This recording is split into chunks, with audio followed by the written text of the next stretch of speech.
La casa de mármol brillaba como si alguien la hubiera pulido con obsesión. En el salón principal, las flores blancas formaban columnas delicadas, las banderas se alineaban en un fondo calculado, y las luces de las cámaras pintaban manchas cálidas sobre las paredes frías.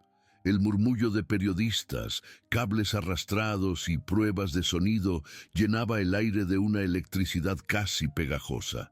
Eduardo Salazar estaba de pie junto al atril, el traje azul impecable, la corbata perfectamente centrada. La sonrisa ensayada. Posaba sin parecer que posaba. Mientras un asistente le ajustaba el micrófono, él imaginaba los titulares de la mañana siguiente. El futuro presidente, el ministro de la Justicia implacable. Sentía bajo la piel esa mezcla de euforia y control que tanto le gustaba. El mundo girando alrededor de su voluntad. A un costado del salón, Lucía lo observaba con los brazos cruzados. Apretaba el teléfono en la mano como si fuera un ancla. Debería estar orgullosa, lo sabía. Las amigas le escribían diciendo que envidiaban su vida, su apellido, esa casa que parecía un palacio. Pero lo que tenía en el estómago no era orgullo. Era un nudo duro, un cansancio que no sabía nombrar. Miraba a su padre hablando con políticos y periodistas, riendo con la boca, nunca con los ojos, y una parte de ella se sentía fuera de lugar en su propia familia. Ana se movía entre ellos como si flotara. Revisaba flores, cortinas, ángulos de cámara. Una mano en el hombro de un invitado, un comentario amable, una risa calculada. Cada detalle de la casa era una extensión de sí misma. Si las superficies brillaban, si no había polvo en ninguna esquina, entonces, por fuerza, su vida también tenía que ser perfecta. Subía un poco el volumen de la música ambiental cuando sentía que las conversaciones derivaban hacia política sucia. Prefería no escuchar sombras. Los periodistas, repartidos en pequeñas islas, afinaban sus armas. Micrófonos, notas, celulares. La atmósfera era de celebración tensa, ese momento antes de que caiga el telón y empiece la obra. A pocos metros, el mundo era otro. En el cuarto de servicio, estrecho y descascarado, con olor a humedad y detergente barato, Clara estaba sentada en el borde de su cama. El uniforme gris colgaba de su cuerpo más delgado que antes. Tenía la espalda apoyada en la pared y los ojos clavados en un reloj de plástico que marcaba la hora exacta del acto. Cada segundo que pasaba le retumbaba en las sienes. Inspiraba hondo, intentando que el aire no le doliera en el pecho. Sabía que, en el salón, Eduardo estaría alzando la barbilla, dejando que las cámaras lo adoraran. Sabía a qué hora comenzaban los discursos, cuánto duraban los aplausos. Esa casa vivía al ritmo de él, y ella había aprendido cada compás. Solo que, esta vez, el ritmo lo marcaba ella sin que nadie lo supiera. En el salón, un técnico levantó la mano. «¿Probamos micrófono, ministro?» Eduardo asintió. Tomó aire. «Buenas tardes». Su voz llenó el espacio, segura, grave.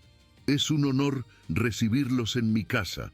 El eco de esas palabras corrió por los pasillos, bajó las escaleras de servicio y se coló ahogado hasta el cuarto de Clara. Ella cerró los ojos un instante.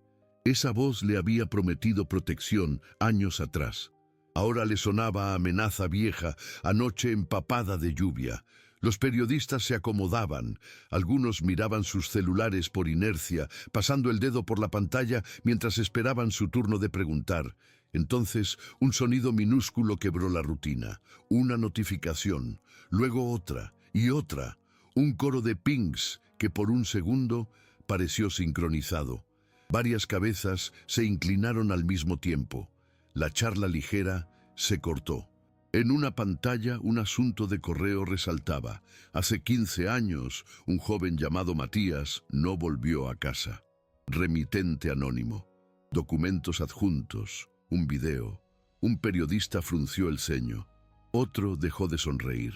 Una mujer, con años de oficio, sintió el estómago encogerse mientras leía las palabras homicidio encubierto y ministro de Justicia.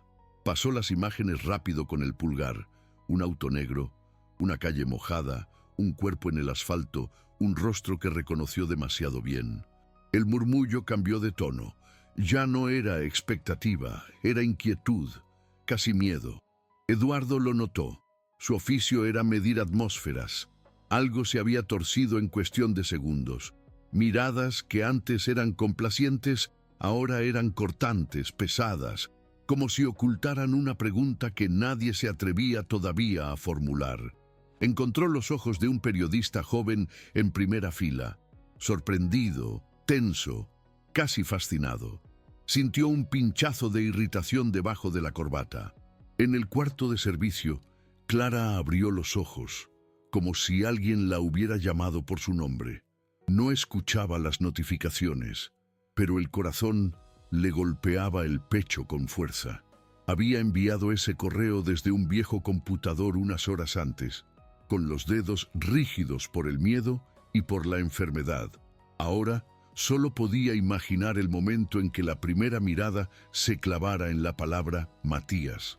En el salón, el periodista joven alzó la mano, rompiendo el orden pautado. Ministro Salazar.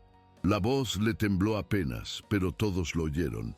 Antes de hablar de su candidatura, quiero preguntarle algo. Eduardo sostuvo la sonrisa. Por supuesto. El periodista tragó saliva.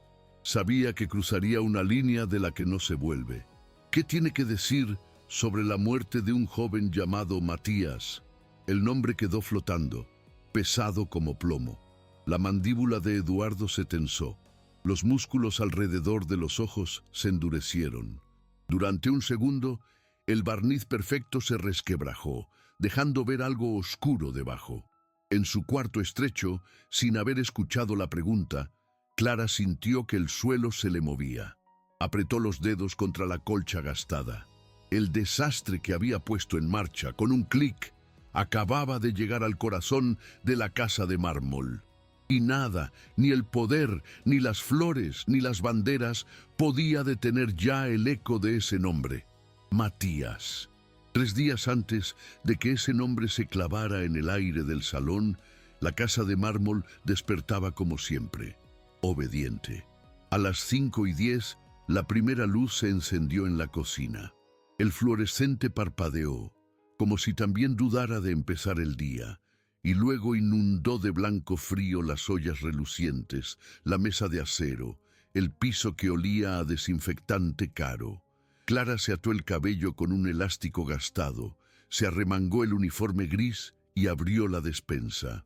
El olor a café, a pan fresco, a frutas perfectas la golpeó de golpe. Pasó el dedo por cada frasco, cada bolsa, murmurando para sí: arroz, poco, azúcar, bien, detergente, casi nada. Su letra apretada llenaba una libreta doblada en las puntas. Su vida entera era eso, listas para que la vida de otros funcionara como un reloj. A las 6:30, el sonido que siempre cambiaba el aire. Pasos firmes en la escalera principal. Eduardo Salazar bajaba como si descendiera a un escenario. Traje oscuro, perfume intenso, el brillo del reloj caro. Entró al comedor sin mirar alrededor. Se sentó en la cabecera, el teléfono ya pegado a la mano. Clara apareció con la bandeja. Café negro, jugo recién exprimido, tostadas alineadas. «Buenos días, ministro», susurró. Él soltó un gruñido distraído, los ojos fijos en la pantalla. «Te lo repito, juez», decía al auricular con una calma que cortaba. «Ese fallo no sale así. Busca el tecnicismo, habla con el fiscal. Esto no puede salpicar la campaña». Las palabras flotaban sobre la mesa, espesas. Clara rellenaba la taza, repartía azúcar, fingía ser sorda, pero cada frase se le clavaba en la memoria, encajando junto a otras, viejas de otra época. «Arregla el informe. Nadie tiene por qué enterarse. Fue un accidente». Ana apareció con su bata de seda, una nube ligera de perfume dulce. «Amor, hoy viene la revista. Quieren fotos del hogar del futuro presidente», anunció como si cantara. Eduardo apenas levantó la mirada. «Que no me quiten tiempo», murmuró. «Estoy con un tema delicado». Ana sonrió igual, como si no hubiera escuchado la punta de amenaza en su tono. Clara, quiero todo perfecto. Ni una mancha, ¿sí? Insistió. Que cuando vean estas fotos piensen, así vive una familia ejemplar. Clara asintió. Familia ejemplar. La frase le raspó por dentro. Más tarde, Lucía bajó con pasos cansados. Se dejó caer en una silla de la cocina, no en el comedor reluciente. Ojeras suaves, mochila al hombro. No me da tiempo para el desayuno, se quejó. Ya voy tarde. Clara le acercó una tostada. Come algo, hija. Te vas a partir en dos, susurró. Lucía sonrió de lado. Mejor partirme trabajando que quedarme aquí para las fotos de mamá y los discursos de papá, bufó. Siento que soy un cartel de campaña con piernas, lo dijo en voz baja, pero la rabia le tensó la mandíbula. Clara la miró, con esa mezcla de cariño y temor. Había visto a Lucía crecer, conocía sus berrinches de niña, sus miedos de adolescente. Aquella rebeldía silenciosa era nueva y peligrosa en esa casa. Quiso decirle algo. Tu padre no es solo controlador. Hay cosas que no sabes, pero las palabras se le quedaron atascadas, pesadas como piedras. Come, que se enfría, repitió refugiándose en la rutina. Las noches de invitados eran otro tipo de tormenta. El comedor se vestía de gala, copas brillantes, manteles pesados, flores que inundaban el aire de un perfume dulzón. Los amigos del ministro ocupaban su lugar. Jueces, empresarios, diputados, brindaban, reían, se palmeaban la espalda. Eduardo, lo del contrato, eres un salvavidas, decía uno acercando su copa. Aquí todos nos ayudamos, respondía él con una sonrisa que no llegaba a los ojos. Lo importante es que nadie se hunda.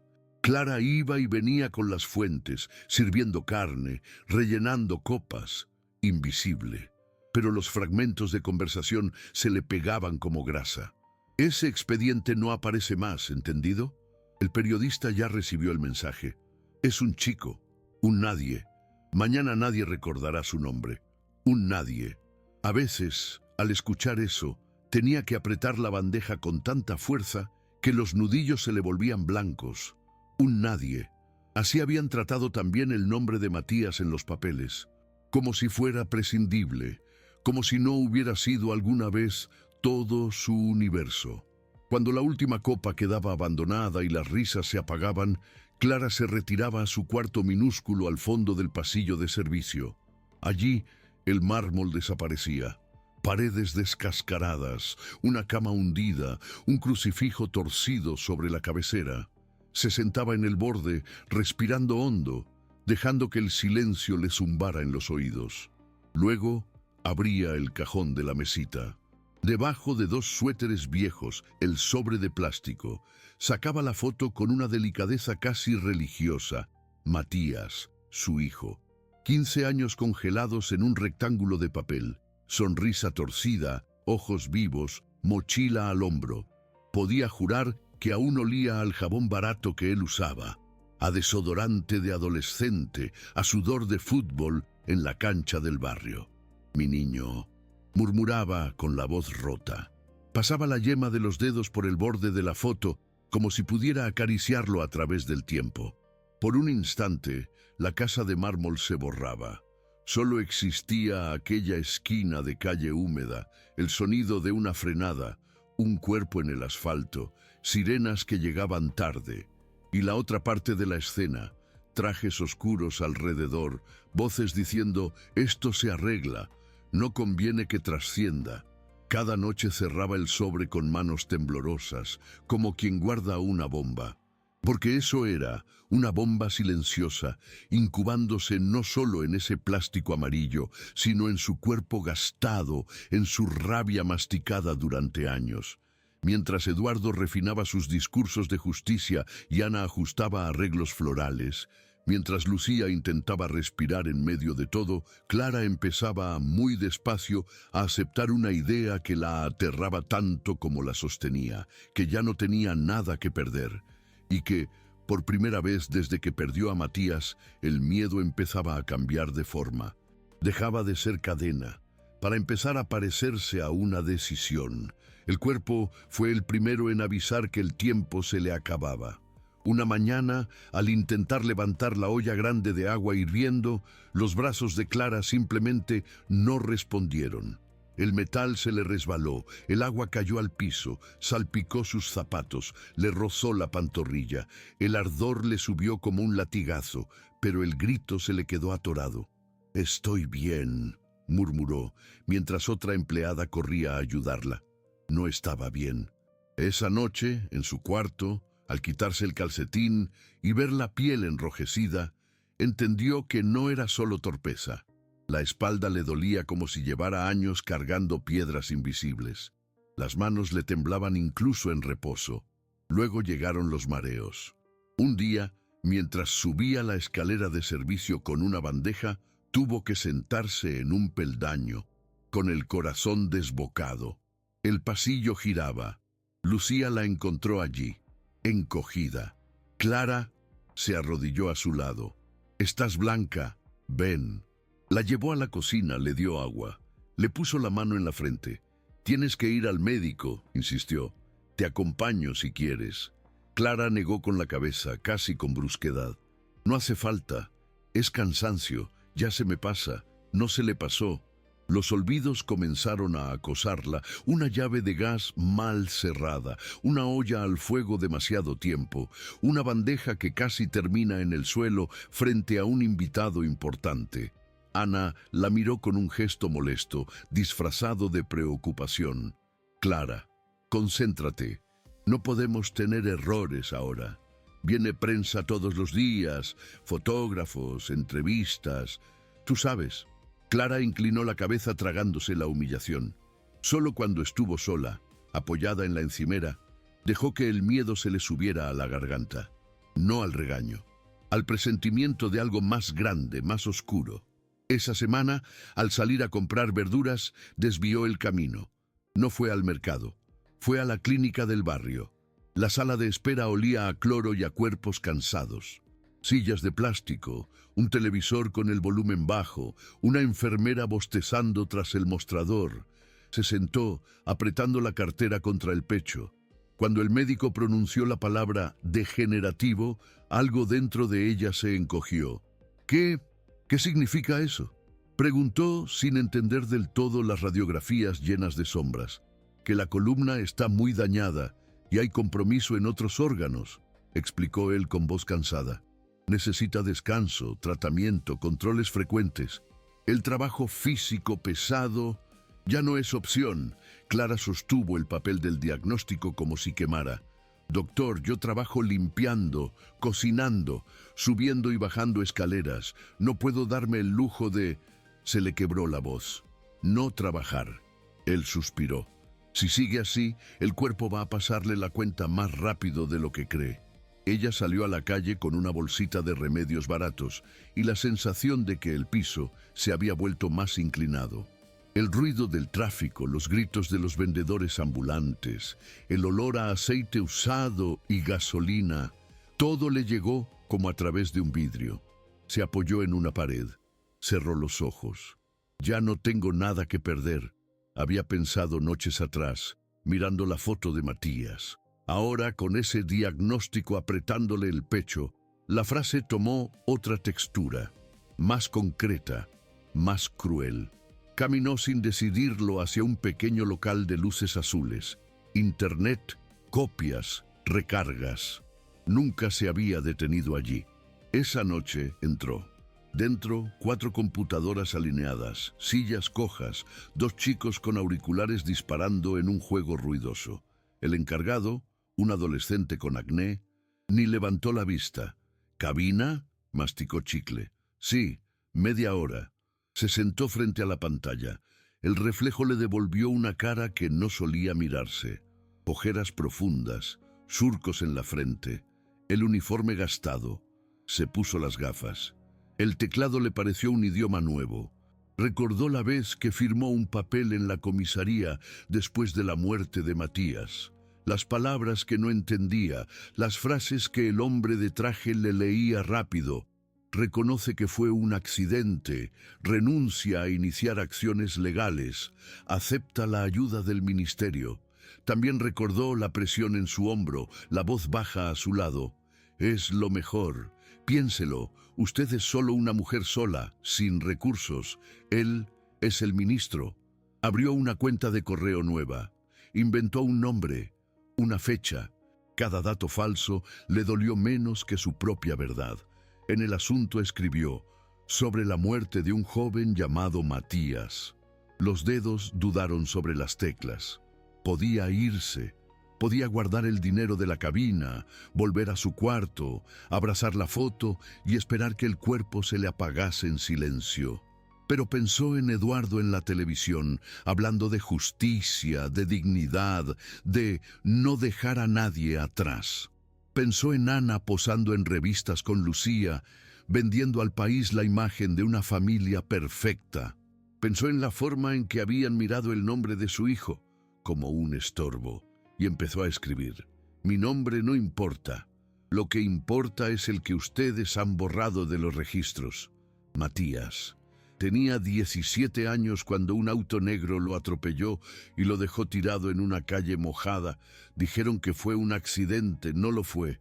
Las frases salieron primero lentas, después en avalancha. Contó de la noche de lluvia, del freno que casi no sonó, del cuerpo rebotando en el asfalto, de las sirenas que llegaron tarde, de los hombres de traje, de las promesas falsas, del sello del Ministerio de Justicia en el papel que la obligaron a firmar. Metió la mano en el bolso. Sacó un sobre doblado en 4, más viejo que su diagnóstico, más importante que cualquier receta. La copia amarillenta del informe original, con el número de placa del auto. Una foto borrosa del expediente donde se leía un apellido, Salazar. Había conseguido todo eso a cuentagotas, preguntando, guardando papeles que no debía, escuchando detrás de puertas. Años de miedo comprimidos en unos cuantos archivos. Los escaneó allí mismo, con las manos torpes. Los adjuntó al correo. Dudó cuando vio la foto de Matías en la pantalla, apenas digitalizada. Era su tesoro más íntimo, su única imagen nítida de él. Pero también era su única arma. La adjuntó. Buscó en esa máquina que no entendía bien direcciones de periodistas. Eligió 3 nombres que había oído en las noticias, esos que parecían no cansarse de hablar de casos incómodos. Pegó los correos en el destinatario. Leyó el texto una vez más, el corazón golpeándole las costillas. Al final añadió una línea. Si quieren la verdad, pregunten al ministro Eduardo Salazar qué hizo su auto la noche en que Matías murió. El cursor titilaba junto al punto final, como si también dudara. Clara apretó los dientes. Sintió el dolor en la espalda, el ardor leve de la quemadura antigua en su pierna, el cansancio en los hombros. Sintió todo el peso de su vida concentrado en la yema de su dedo índice y apretó enviar.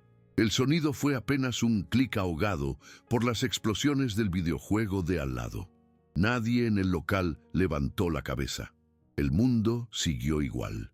Pero para ella, mientras salía nuevamente a la calle, la noche se abrió en 2. Regresó a la casa de mármol caminando despacio, cada paso un recordatorio de su cuerpo gastado. Miró la fachada iluminada, impecable como siempre. Escuchó risas detrás de las ventanas, el murmullo de una televisión, el eco de una copa chocando con otra. Nadie ahí dentro sospechaba nada. Clara apoyó la mano en el marco de la puerta de servicio antes de entrar. Por primera vez en 15 años, no sintió solo cansancio al cruzar ese umbral. Sintió que, en algún lugar, muy lejos de esos pisos encerados, las primeras grietas empezaban a dibujarse bajo los pies del hombre que creía tenerlo todo bajo control. Y supo, con una calma helada, que ya no había retorno para ninguno de los dos. La mañana siguiente sonó igual que siempre, pero por dentro todo había cambiado. El café borboteaba, la tostadora saltaba, los pasos de Ana resonaban en el pasillo con sus pantuflas suaves. Clara servía las tazas como todos los días cuando escuchó, desde el comedor, un golpe seco de vidrio y metal contra la mesa. El celular de Eduardo. ¿Qué mierda es esto?, escapó su voz, más áspera que de costumbre. Ana levantó la vista de la revista. ¿Qué pasa? Él leyó en silencio. La pantalla le blanqueaba el rostro, le marcaba la mandíbula tensa. Clara, escondida a medias tras la puerta, no alcanzaba a ver el texto. No hacía falta. Sintió el zarpazo en el estómago. «¿Lo vieron?», pensó. «¡Ya empezó!». «Nada», cortó Eduardo al fin, bloqueando la pantalla con un gesto brusco. «Basura de internet». Cuando Clara entró a dejar el café, él le arrancó la taza con demasiada fuerza. «Ten cuidado», soltó sin mirarla. El líquido se movió al borde del borde. Sus manos temblaron. Tragó el miedo junto con el olor a café recién hecho. Lucía bajó tarde, con el pelo húmedo y la mochila al hombro. «No voy a poder quedarme para las fotos de hoy», anunció, arrancando un trozo de pan. «Claro que vas a poder». Ana ni disimuló la irritación. «Viene prensa, Lucía. Familia Unida, ¿te suena? Entonces pongan un retrato tuyo y de papá», respondió ella. «Yo no soy utilería». Eduardo, todavía con el correo latiéndole detrás de los ojos, descargó donde era más fácil. «Baja el tono», le cortó, «y no me contradigas delante del personal». La palabra cayó entre los tres como una piedra. Lucía miró a Clara, que bajó la vista. «El personal», repitió la chica, con veneno suave. «Siempre tan humano todo».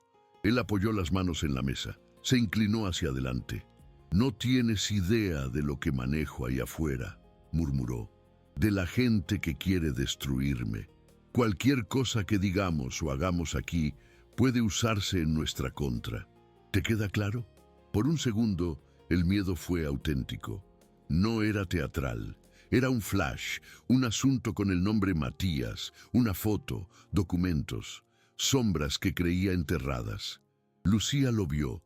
No sabía el porqué, pero reconoció la grieta.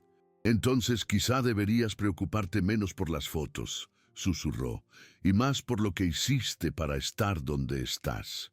Ana intervino rápido, maquillando el temblor. «Basta. Hoy es importante. Eduardo, tienes la presentación de la candidatura. Lucía, sonríes, te pones el vestido azul y listo. No vamos a estropearlo por tonterías». Él se enderezó, guardó el celular como si quemara. «A partir de hoy», dictó, «nada de teléfonos personales en la mesa, ni redes, ni noticias. No quiero distracciones». Era control, era pánico disfrazado de orden.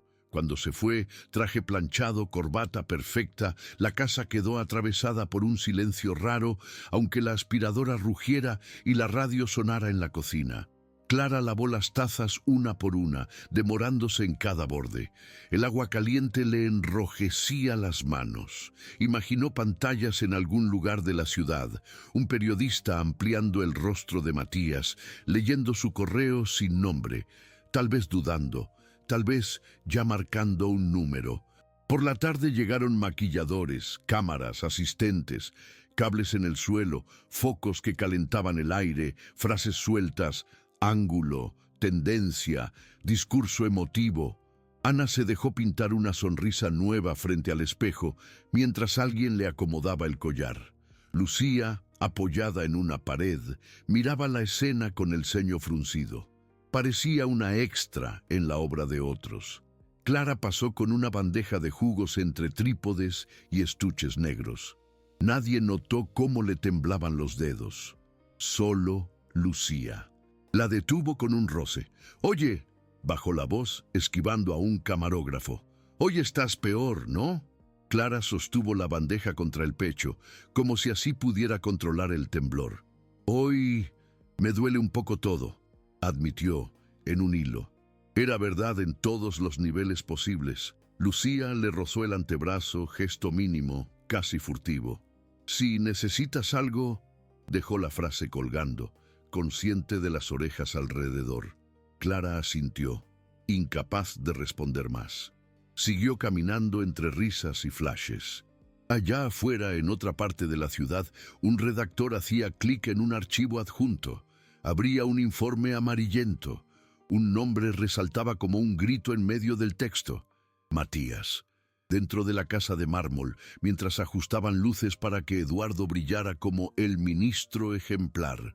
Algo invisible empezaba a resquebrajarse en el subsuelo de esa imagen impecable. Y Clara, desde la sombra discreta de la cocina, lo sentía en la piel como un cambio de clima antes de la tormenta. La tormenta no cayó de golpe. Llegó primero como un murmullo distante. 2 mañanas después, Clara planchaba en la lavandería cuando una frase, perdida entre anuncios, le heló la sangre. Crecen las preguntas en torno al pasado del ministro de Justicia, Eduardo Salazar. Alzó la vista. La televisión pequeña del cuarto de servicio, que casi nunca miraba, estaba encendida. Subió el volumen con dedos que olían a ropa caliente. Un reportaje del portal El Faro señala irregularidades en la investigación de un atropello ocurrido hace 15 años. La víctima, un joven identificado como Matías C., habría sido embestido por un vehículo oficial del ministerio. La plancha chirrió contra la tela. Clara la apartó antes de quemar la camisa. El nombre de su hijo flotaba ahí, en el aire, pronunciado por una voz neutra de hombre que no sabía nada, y sin embargo lo estaba diciendo a todo un país. Según documentos filtrados, la familia del menor firmó una renuncia a acciones legales, bajo circunstancias poco claras. Ahí estaba su firma, pensó, su mano temblorosa, convertida en circunstancias poco claras. El presentador siguió hablando. Oficina de prensa que negaba todo, robo del vehículo, ataque político en plena campaña. Mostraron fotos de Eduardo dando discursos, ningún rastro de Matías. Eso le dolió y la alivió. Arriba se azotó una puerta. Pasos apurados. La casa entera pareció encoger los hombros. Ana bajó las escaleras con el teléfono pegado al oído. Sí, ya lo vi, decía. No, Eduardo está en camino. Que nieguen todo. Que hablen de complot. Se detuvo al ver a Clara frente a la pantalla. «Apaga eso», ordenó, como si fuera veneno. Clara obedeció. Solo entonces se atrevió a preguntar, suave, «¿Pasa algo, señora?» Ana la sostuvo la mirada un segundo, como midiendo cuánto había escuchado. «Chismes. Gente que no tiene vida», respondió seca. «No te llenes la cabeza con porquerías», pero le temblaba la mano que seguía sujetando el teléfono. Esa noche, el portón se cerró de golpe y el auto de Eduardo se detuvo con un frenazo corto. Entró sin saludar, corbata floja, el gesto desencajado. «Ana», bramó. Ella ya lo esperaba en el vestíbulo. «Estamos respondiendo», se apresuró. «Comunicación está moviendo todo. Dicen que el portal no tiene credibilidad. No es suficiente», la cortó. «Quiero saber quién filtró eso». La palabra filtró rebotó hasta la cocina, donde Clara picaba verduras. Cada golpe del cuchillo marcaba su pulso. «Llamé al director», siguió Eduardo. «Se hace el héroe del periodismo independiente. Cree que por unas fotos borrosas y un informe viejo puede venir a ensuciarme». Clara clavó la vista en la tabla. Fotos borrosas. Sabía cuáles. Ana bajó la voz. «¿Y qué más tienen? ¿Pueden probar algo?» Eduardo dudó. «Papeles, el informe original y un correo anónimo. Sin nombre, sin cara. Cobardes».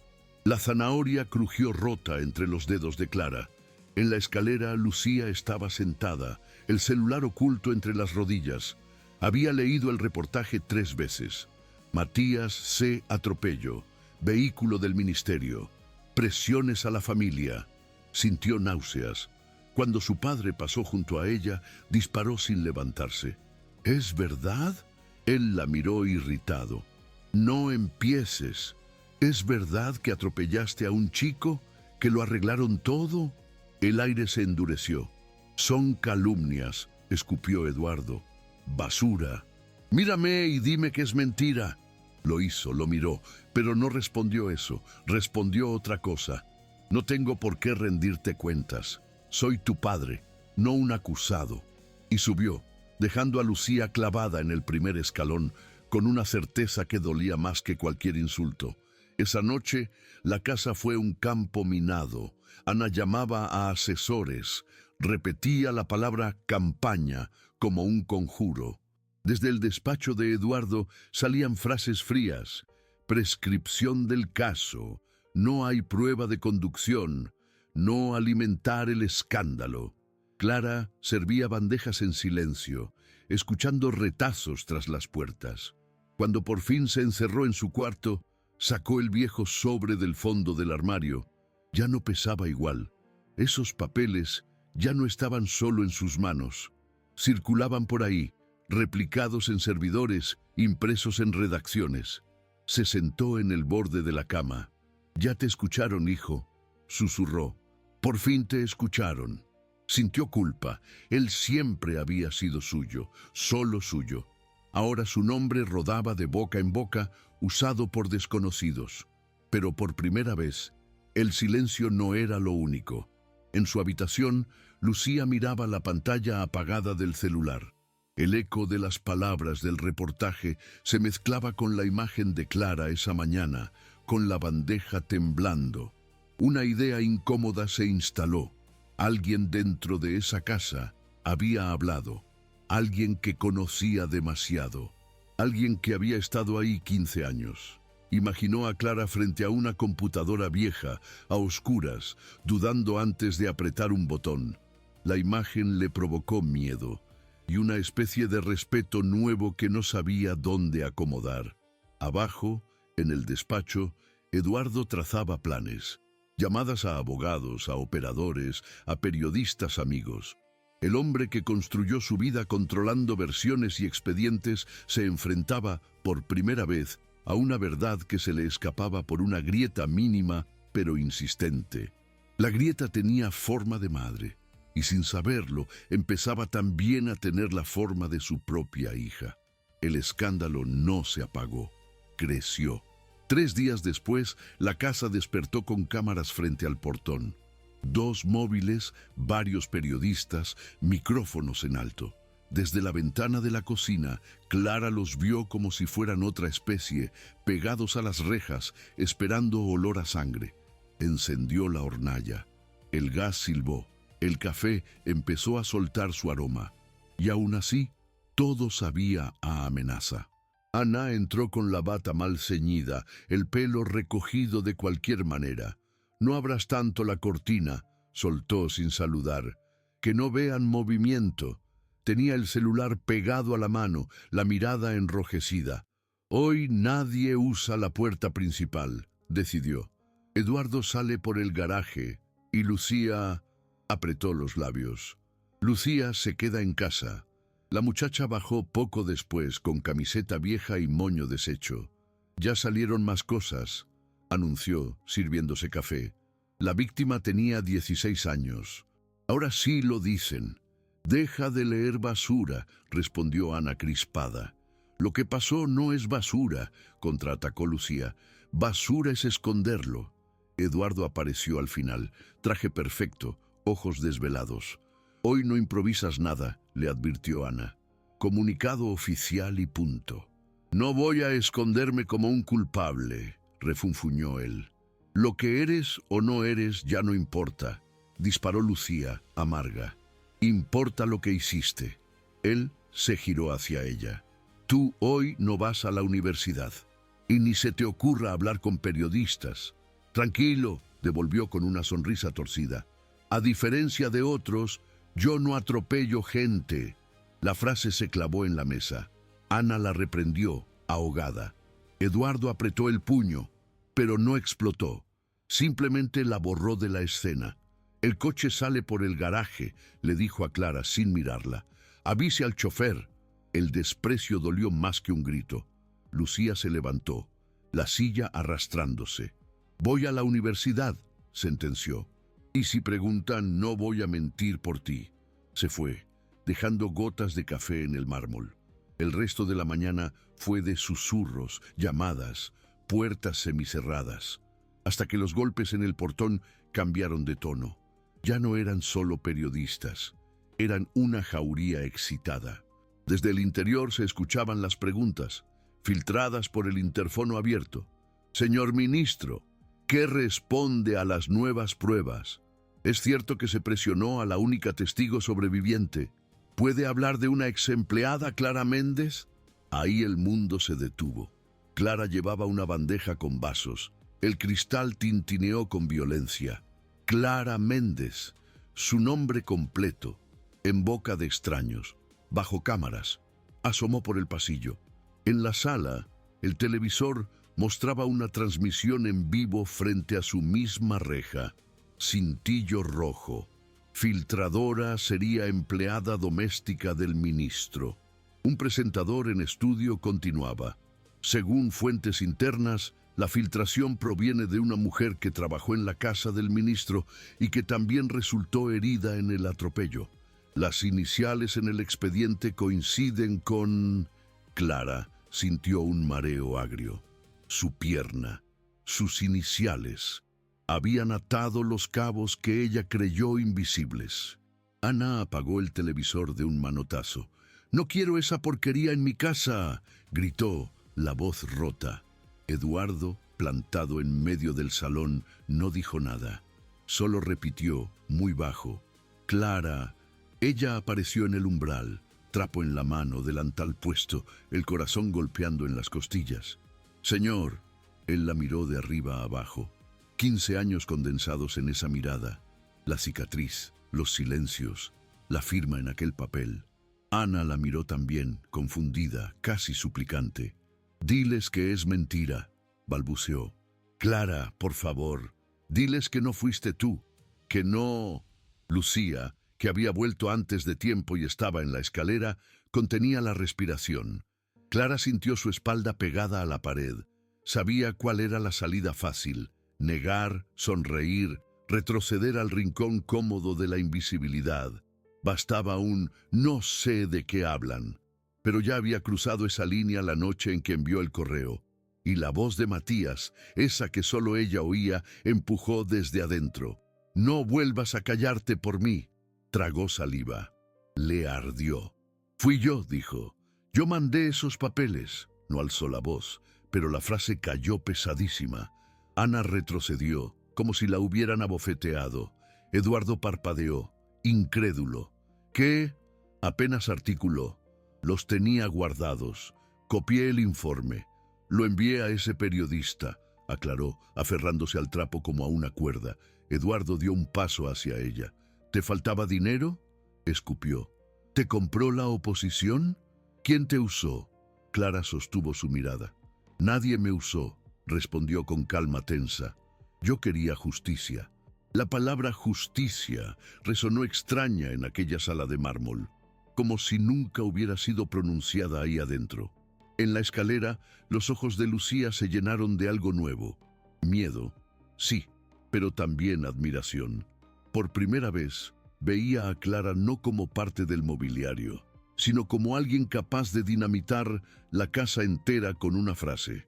Desde la calle, los gritos y los flashes arreciaron. Adentro, el silencio se afiló. Eduardo abrió la boca, listo para el rugido. Lo que viniera después iba a romperlo todo, y ya no había manera de volver atrás. Eduardo no explotó en un grito. Lo que salió de su garganta fue peor, un murmullo bajo, cargado de amenaza. «Tú no tienes idea de lo que hiciste», avanzó hacia Clara. El perfume caro mezclado con el café rancio de la mañana y el sudor del miedo la envolvieron. Ana se puso un poco delante, pero sin valor para tocarlo. 15 años en esta casa», escupió él. 15 años comiendo de aquí. ¿Y así pagas?».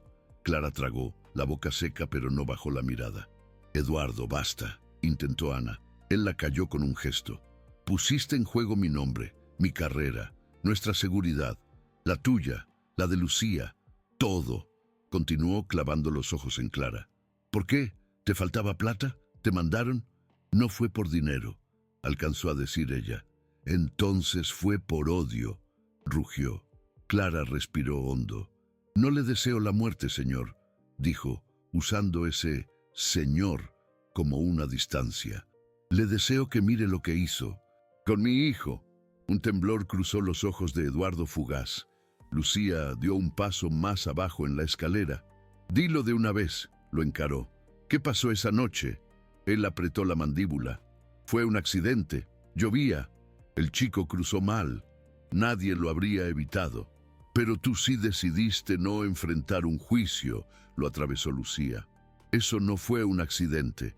Eduardo giró hacia ella. Yo era funcionario. Un escándalo habría destruido años de trabajo.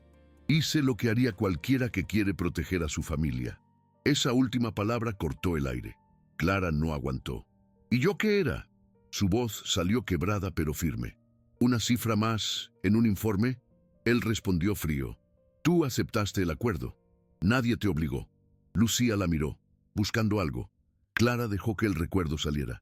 Su abogado me dijo que, si no firmaba, iban a decir que Matías iba borracho, que se drogaba, que iban a mostrar fotos, inventar cosas. Yo no soportaba que lo ensuciaran también muerto. Ana cerró los ojos. Nunca había querido escuchar eso. Había preferido siempre el resumen cómodo. Fue un arreglo. Eso se hace en todos los casos, bufó Eduardo. Es la realidad. La realidad, lo cortó Lucía. Es que un chico murió y tú compraste que nos calláramos. Desde la calle se filtró una consigna a gritos. El apellido de Eduardo seguido de asesino. El eco golpeó las paredes. Él señaló la ventana, rojo. Mira lo que provocaste, le lanzó a Clara. ¿Te sientes orgullosa? El miedo se le subió al pecho, pero no retrocedió. Lo que pasa hoy empezó cuando usted decidió que su nombre valía más que la vida de mi hijo, respondió. Ana, rota entre dos lados imposibles, la miró como si buscara una salida que no existía. ¿Por qué ahora?, preguntó apenas audible. ¿Por qué no te fuiste simplemente lejos de todo esto? Clara se permitió hablarle como mujer, no como patrona, porque cada mañana le veía en la tele hablando de justicia, dijo. Mientras yo le servía el café con la foto de Matías escondida en el bolsillo, y ya no podía respirar. Sus ojos se posaron en Lucía, y porque la vi a ella empezar a preguntar, no quería que aprendiera a callar como nosotros. Nosotros. Incluirse en la culpa levantó algo distinto en Lucía, una vergüenza compartida. El golpe del portón retumbó más fuerte. Voces. «Ministro, responda». Un timbre insistente. El teléfono fijo empezó a sonar a la vez. Clara dio un paso para atender por inercia. Eduardo la detuvo con la mano en alto. «Desde ahora no tocas nada en esta casa», dijo de hielo. «Estás despedida. Te vas hoy mismo». Ana se giró hacia él, horrorizada. «No puedes hacer eso ahora». «Claro que puedo», la cortó. «No voy a tener a mi enemiga durmiendo al otro lado del pasillo». Enemiga. Después de 15 años. A Clara le temblaron los dedos. Esa casa había sido cárcel, pero también techo, rutina, cierta forma torcida de pertenencia.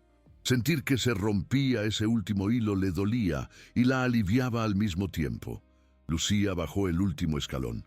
Se plantó entre su padre y Clara. «Si Clara se va, yo me voy también». El silencio cayó, espeso. «No digas tonterías», masculló Eduardo. «No es una tontería». Su voz ya no sonaba adolescente, sonaba decidida. «Me quedé aquí toda mi vida sin saber en qué estaba construida esta casa. Ahora que lo sé, no pienso mirar a otro lado». Ana alargó la mano hacia su hija. «Lucía, mamá, tú sabías algo», la interrumpió. «Tal vez no todo, pero sabías que hubo un acuerdo, sabías que no hubo juicio, y te callaste». Ana bajó la vista. Esa sola acción fue una respuesta. Afuera, los periodistas seguían gritando el nombre del ministro. Adentro, su hija lo miraba como a un extraño, y la mujer a la que había comprado con un sobre lo miraba como a un acusado. Por primera vez, Eduardo sintió que el verdadero juicio no estaba en los tribunales ni en los noticieros. Estaba ahí, en su propio salón, y acababa de empezar. El primer golpe fuerte no vino de afuera, sino de adentro. Ana cerró de un portazo el acceso al jardín, tratando de ahogar los gritos de la prensa. El vidrio vibró. El silencio, adentro, pesó todavía más. «Nadie se va de esta casa», soltó Eduardo apuntando a Lucía. «Ni tú ni ella, no ahora». Lucía sintió el temblor en las rodillas, pero se obligó a sostenerle la mirada. «No soy tu rehén», respondió. «Y Clara no es tu basura». Clara, detrás, quiso pedirle que no se metiera, que pensara en su vida, pero se quedó callada. Esa decisión era de Lucía. Ana, con la voz hecha hilo, intentó pegar los pedazos. «Estamos alterados. Eduardo, retira lo que dijiste. No puedes echar a Clara así. Afuera la van a destrozar». Por primera vez, alguien nombraba el peligro que rondaba a Clara, no solo el que amenazaba a Eduardo. Él se rió, sin brillo en los ojos. «¿Y qué quieres? ¿Que la siente a la mesa con nosotros? ¿Que salga conmigo en la foto? Con nosotros». Lucía sintió náuseas. Eduardo se giró hacia Clara, buscando recuperar el control. «Vas a irte por la puerta de servicio, sin hablar con nadie. Si te preguntan, no respondes. Yo manejaré esto, pero tú no vuelves a nombrar a mi familia ni a ese caso. Nunca más». Era el mismo guión de 15 años atrás, con otras palabras. «No puedo prometerle eso», dijo Clara, bajito. Ana dio un paso hacia ella, casi suplicando. «Clara, ellos te van a usar, te van a tirar cuando ya no sirvas. Aquí, al menos...» Se ahogó en la frase. Ni ella creía ya en ese «aquí, al menos». Clara respiró hondo. «Aquí al menos aprendí a vivir con la culpa de haber firmado. Lo único que quiero ahora es poder mirarme al espejo sin bajar los ojos». Lucía sintió un clic interno. Lo que admiraba de Clara no era solo el coraje de denunciar, sino el de aceptar su propia parte en el silencio. Si ella se atreve a decir la verdad, se volvió hacia sus padres. «¿Ustedes van a seguir mintiendo?» Eduardo avanzó hasta quedar frente a frente con su hija. «¿Quieres que te señalen como la hija del asesino?», susurró furioso. «¿Quieres tirar tu futuro a la basura?». «Mi futuro ya está manchado», contestó. «Lo único que puedo elegir es dejar de fingir que no lo veo». El timbre sonó, largo. Luego, los golpes en la puerta, más duros. «Señor ministro, ¿es cierto que encubrió un homicidio?». «Ministro, ¿qué responde?», vociferaban al otro lado.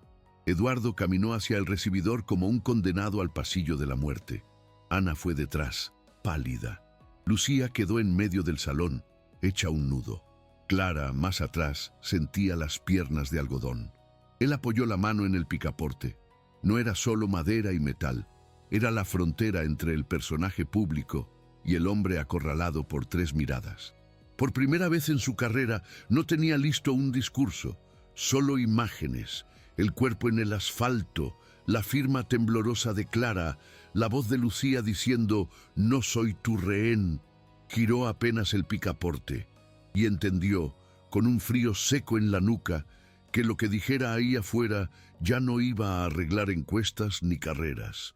Iba a dictar sentencia sobre quién había sido realmente todos estos años. La puerta se abrió apenas y el ruido de afuera irrumpió como una ola. Gritos, flashes, micrófonos levantados. Eduardo entrecerró los ojos, aturdido. «Ministro, ¿encubrió un homicidio? ¿Pagó a la madre de la víctima? ¿Va a renunciar?». Las preguntas lo golpeaban como piedras. Por reflejo, buscó dentro de sí el discurso de siempre. «Operación política. Confío en la justicia». Bastaba con soltar esas frases y el piloto automático haría el resto. Pero, al girar la cabeza, la vio. Lucía seguía en el umbral, adentro, mirándolo fijo. No era la mirada de una hija defendiendo a su padre, ni la de una militante. Era una sola exigencia silenciosa. «Basta». Detrás de ella, Clara se sostenía del marco. No parecía una amenaza, ni una conspiradora. Parecía una mujer agotada, de pie solo por pura terquedad. Eduardo tragó saliva. El gusto metálico le subió a la boca. «Lo que se ha dicho...», empezó. Sintió como la frase «es falso» Se preparaba para salir. La detuvo. Tiene un núcleo de verdad. El murmullo se convirtió en rugido. Ana se aferró al bolso. Lucía se quedó inmóvil, como si temiera espantar ese mínimo acto de honestidad. Clara parpadeó rápido. Eduardo siguió, cada palabra pesándole en la lengua. Hace 15 años tuve un accidente. Un chico murió. Un periodista gritó algo. Él no se detuvo. No me fui. Llamé a una ambulancia, pero después usé mi posición para protegerme, para evitar un juicio. Eso estuvo mal. La palabra mal se quedó corta, pero abrió una grieta. ¿Pagó a la madre para que callara? Insistieron. Él sintió un calor de vergüenza subirle al rostro. La presionamos, admitió. La pusimos frente al miedo de destruir la memoria de su hijo en los diarios. Y ella firmó. Yo firmé y elegí seguir mi vida como si nada. Ana cerró los ojos. Por fin oía en voz alta lo que había temido nombrar incluso en la soledad del dormitorio. «Va a renunciar, ministro». La costumbre le susurró una salida elegante. «No corresponde decidirlo hoy». Pero Lucía avanzó un paso más hacia la puerta, entrando en el recuadro de luz. Él la sintió detrás, como una sombra que no lo dejaba volver atrás. «Voy a poner mi cargo a disposición», dijo, «y voy a declarar todo lo que hice para evitar ese juicio. Todo». La multitud estalló. «Histórico, confesión, renuncia». El aire vibraba. Entonces otra pregunta cortó el ruido. ¿Tiene algo que decirle hoy a la madre de ese chico? Eduardo giró hacia adentro. Sus ojos buscaron a Clara. Ella no se movió. El corazón le latía en la garganta, pero no pensaba darle el gusto de verla encogerse. Él habló más bajo, casi sin micrófonos. «No tengo cómo reparar lo que hice», murmuró, «pero lo siento. Siento haber intentado comprar su silencio, haber seguido como si su hijo fuera un asunto cerrado». Clara apretó la mandíbula. «Lo que usted sienta no me lo devuelve», contestó la voz ronca. «Lo único que puede hacer ahora es no mentir más, ni por usted, ni por ellos». Señaló, sin mirarlos, hacia Ana y Lucía. Los periodistas captaron la frase, «no mentir más». Algunos bajaron la vista, conscientes de que estaban presenciando algo que no entraba del todo en el molde de escándalo fácil. Eduardo asintió apenas. La imagen quedó congelada en decenas de cámaras. El ministro con la corbata torcida, la empleada con el delantal arrugado, la hija clavada en el umbral, la esposa un paso atrás, desarmada. No era el retrato de poder que él había construido durante años. Era, por primera vez, un retrato de culpa. «¡Basta!», susurró Ana a su oído tirando del saco. «¡Entra!». Él dio un paso hacia atrás. Los guardaespaldas aprovecharon para interponerse, empujando micrófonos, cerrando la puerta entre manos y gritos. Antes de que se cerrara del todo, Lucía se movió, se colocó al lado de Clara, hombro con hombro. No la abrazó, no le pidió perdón por su padre. Solo se quedó allí, mirándola de perfil, dejándole claro de qué lado estaba dispuesta a pararse. La hoja de la puerta se cerró con un golpe seco, dejando a la prensa fuera. El ruido quedó amortiguado. Lo que venía después ya no dependía de cámaras ni de titulares. Dependía de lo que esos cuatro fueran capaces, o no, de hacer con la verdad que por fin habían dejado entrar en la casa. El silencio que quedó adentro fue pesado, casi físico. Solo se oían las respiraciones desacompasadas y el tic-tac insolente del reloj del salón.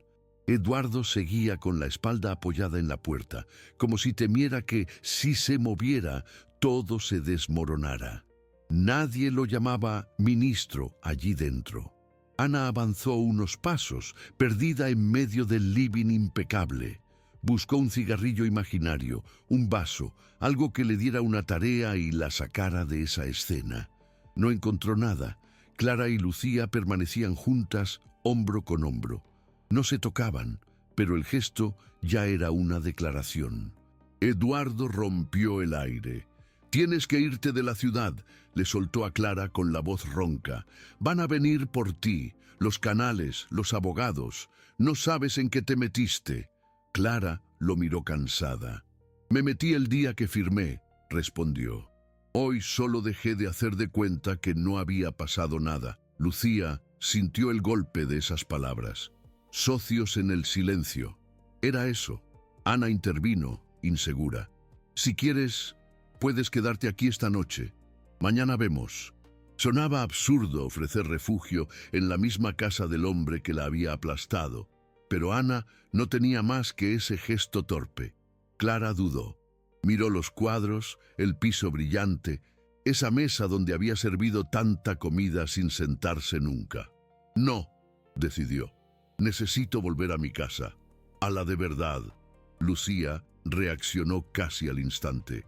¿Puedo ir contigo?, preguntó, con un hilo de urgencia. Eduardo giró hacia ella, descolocado. No, tú no vas a ningún lado, explotó. ¿Te das cuenta de lo que pasó? Renuncio mañana. Los van a destrozar en todos los canales y tú quieres irte con... La frase se le quebró. No se atrevió a decir con la empleada. Lucía lo miró fijo. Con la única persona que no me mintió, completó. Ana tragó saliva. Aquello iba también para ella. Yo intenté protegerte, atinó a decirle a su hija. Eras una nena. Tu padre dijo que lo mejor era que yo creciera adorando a un hombre que encubrió una muerte. La cortó Lucía sin subir el tono. Eso no es proteger, es usarme de coartada. Las palabras se quedaron flotando, densas. Eduardo sintió un vértigo nuevo. Nunca se había mirado desde ese ángulo, usando a su propia hija para creer que era un buen hombre con un error. Ana bajó los ojos. También me mentí yo, confesó. Me dije que te cuidaba, pero era yo la que no quería verte sabiendo con quién dormía. Lucía la sostuvo la mirada, herida, pero lúcida. Ahora ya lo sabemos todos, dijo. Cada uno verá qué hace con eso. Se volvió hacia Clara. Quiero saber quién era Matías, no el chico del accidente, tu hijo. El nombre desgarró algo en Clara. Tenía 17, susurró. Tocaba la batería como si quisiera romper el mundo. Odiaba madrugar. Era un insoportable hermoso. Por primera vez, en la mente de Eduardo, el chico del expediente tuvo rostro, manías, ruido. La culpa se volvió concreta, con edad y sonido. Ana respiró hondo. Si vas con ella, se dirigió a Lucía. Te llevo yo. No me voy a esconder. Eduardo la miró, herido. ¿Vas a dejarme solo? Ana sostuvo su mirada muchos segundos. No te dejo solo, te dejo con lo que hiciste, aclaró. Es distinto. Clara quiso retroceder. No quiero que se peleen por mí. No es por ti, respondió Lucía. Esto ya estaba roto, tú solo encendiste la luz. Eduardo se apartó por fin de la puerta, se acercó a la mesa y apoyó las manos sobre la madera como un náufrago en un borde. No sé cómo vivir sin lo que era hasta hoy, admitió. Sin el cargo, sin el relato que me conté. Empieza por no darnos órdenes, le dijo Lucía, por escuchar, por no usar a la gente como piezas. Clara lo miró de frente. Si de verdad quiere hacer algo, cuando lo llamen del juzgado no pida privilegios. Diga todo, aunque lo hunda. Él sostuvo esa mirada que había evitado 15 años.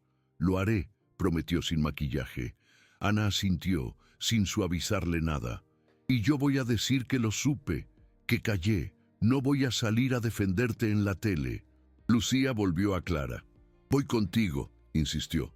No para escapar, para escuchar tu historia entera, incluso lo que te duela de ti misma.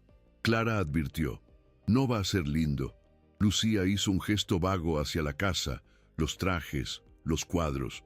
De lo lindo, ya se ocuparon ustedes 15 años. Mira cómo terminó. Ana tomó las llaves. El tintinear metálico sonó como un disparo de salida. Las tres caminaron hacia la puerta de servicio, la de siempre de Clara. Esta vez, Lucía iba a su lado, no detrás. Ana cerraba la marcha, tragándose el pánico a los flashes. Eduardo se quedó solo en el salón. La casa olía a perfume caro, a flores en jarrones perfectos, a encierro, a mentira vieja. Alzó la vista hacia una foto en la chimenea, los tres en la playa, riendo.